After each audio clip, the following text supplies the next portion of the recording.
இன்னொருவனுக்கு ஒரு வாய்ப்பு வந்தால் நமக்கு வரவில்லையே என்று ஏங்குவது, அவனுக்கு கிடைப்பது நமக்கு கிடைக்கவில்லையே என்று ஏங்குவது, இன்னும் இன்னும் இன்னும் இன்னும் என்று ஏங்குவது, இதுதான் முதல் துன்பம்.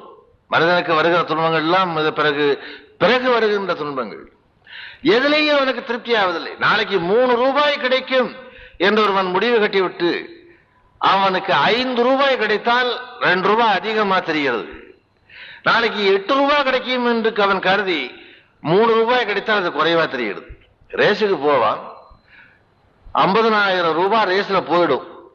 கடைசி ரேஸ்ல 5,000 ரூபாய் வரும். அவனுக்கு இந்த 45,000 பெருசா தோணாது போனது. இந்த 5,000 தான் லாபம் மாதிரி தெரியும். 5,000 ரூபாய் கடைசி ரேஸ்ல வந்தது.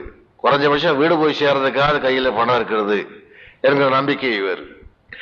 ஆசை குறைவாகவும் கிடைப்பது அதிகமாகவும்